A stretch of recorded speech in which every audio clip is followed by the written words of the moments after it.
नमस्कार। आज जो कुछ भी न्यायालय में हुआ उसके बाद सबसे पहले तो मैं मीडिया के बंधुओं से यह अनुरोध करना चाहूंगा कि कोई भी झूठी खबर सीबीआई या ईडी दे तो ये मान लीजिए कि ये मोदी सरकार के, बीजेपी सरकार के इशारे पर प्रायोजित झूठी खबरें हैं। तो कृपा करके उसकी एक बार जांच करना बहुत जरूरी है। आज क्या झूठ फैला दिया सीबीआई ने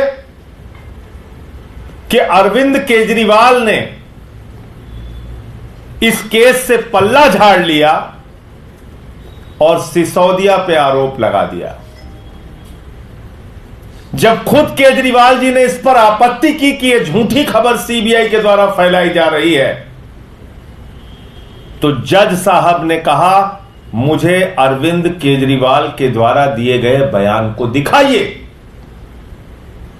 और जब वो बयान देखा गया तो जज महोदय ने खुद कहा कि सीबीआई के लोग गलत बोल रहे हैं, अरविंद केजरीवाल ने ऐसा कोई बयान नहीं दिया। मैं मीडिया के मित्रों से फिर अनुरोध करना चाहूंगा, कोई भी खबर सीबीआई के द्वारा या ईडी के द्वारा दी जाए, ये हमारे खिलाफ दुर्भावना से काम कर रहे हैं।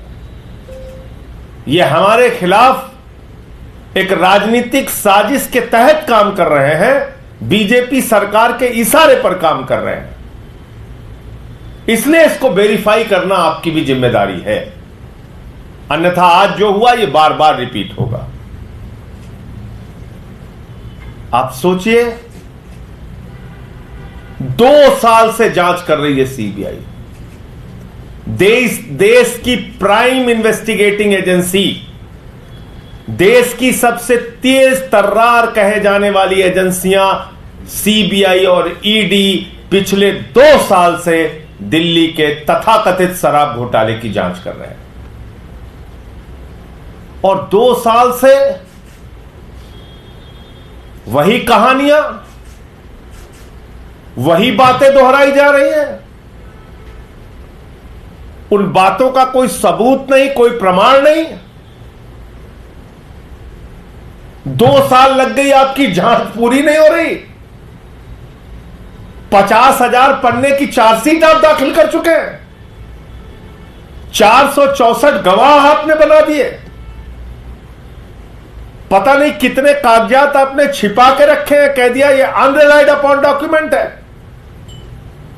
जो सबूत, जो कागजात चिल्ला चिल्ला के कहते हैं कि अरविंद केजरीवाल निर्दोष है, मनीष सिसोदिया निर्दोष है, जो चिल्ला चिल्ला के जो कागजात कहते हैं, उन कागजातों को, उन बयानों को आपने कहा ये अनरिलाइड डॉक्यूमेंट है, इसको छिपा के रखो। ये आपकी जांच है। और ये सब कुछ सीबीआई गिरफ्तार करने कब पहुंचती है, ये आप लोगों को और देश के लोगों को सोचना बहुत जरूरी है। कैसे काम कर रही है देश की मोदी सरकार, कैसे काम कर रही है केंद्र सरकार की सीबीआई और ईडी।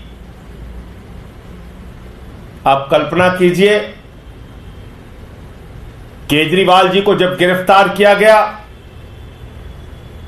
उसी दिन इलेक्टोरल बॉन्ड का मामला सामने आया था। 60 करोड़ रुपए की रिश्वत शरद चंद्र रेड्डी ने भारतीय जनता पार्टी को दी है, इसका खुलासा हुआ था और उसी दिन केजरीवाल जी को गिरफ्तार कर लिया गया था। उसके बाद अरविंद केजरीवाल के मामले में कोई न सबूत थे, न बयान थे, न गवाह थे। वो गवाह फर्जी तरीके से तैयार किए गए थे। ये सब बातें सामने आई, कई बार मैं इसको बता चुका हूं। सुप्रीम कोर्ट ने उनको इंटरिम बेल दिया, अंतरिम जमानत दिया, और उस जमानत में स्पष्ट रूप से सुप्रीम कोर्ट ने लिखा, अरविंद केजरीवाल से समाज को कोई खतरा नहीं है, अरविंद केजरीवाल कोई हैबिचुअल ऑफेंडर नहीं है, अरविंद केजरीवाल का कोई क्रिमिनल रिकॉर्ड नहीं है। और इसके आधार पर उनको इंटरिम मिली। फिर दोबारा वो न्यायालय के आदेश का सम्मान करते हुए जेल चले गए। जब ट्रायल कोर्ट ने उनको जमानत दे दी, सारे नियम कानून सब कुछ ताक पे रख के बगैर आदेश की कॉपी के मोदी सरकार की ईडी ने हाई कोर्ट में जाकर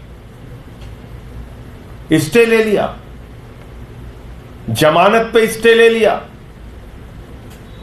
और ईडी के न्यायालय ने जो आदेश दिया है उसको एक एक व्यक्ति को पढ़ना चाहिए। क्या लिखा है ईडी की ट्रायल कोर्ट ने, क्या लिखा है ईडी के न्यायालय ने? लिखा कि अरविंद केजरीवाल का कोई मनी ट्रेल नहीं मिला है। लिखा कि गोवा में पैसे का इस्तेमाल हुआ, इसका कोई प्रमाण नहीं है। ट्रायल कोर्ट ने अपने जमानत के आदेश में साफ तौर पे लिखा कि ईडी फेयर और प्रॉम्प्ट तरीके से काम नहीं कर रही है। ट्रायल कोर्ट ने अपने जमानत के आदेश में लिखा कि ईडी दुर्भावना से काम कर रही है, बायस्ड होकर काम कर रही है। तो अगर यह मंशा है भारतीय जनता पार्टी की कि हमको एक मुख्यमंत्री को पकड़ के जबरदस्ती जेल में रखना ही है, तो मुकदमे पे मुकदमा, मुकदमे पे मुकदमा, मुकदमे पे मुकदमा बनाते जाओगे। झूठे मुकदमों की तो कोई सीमा है नहीं, चाहे जितना आप लगाते जाइए। तो मैं फिर दोहरा रहा हूं, अरविंद केजरीवाल को केंद्र की भाजपा सरकार के इशारे पर, मोदी सरकार के इशारे पर झूठे, बेबुनियाद, तथ्यहीन, बगैर सबूत के मुकदमा बनाकर उनको फंसाया गया है, उनको गिरफ्तार किया गया है।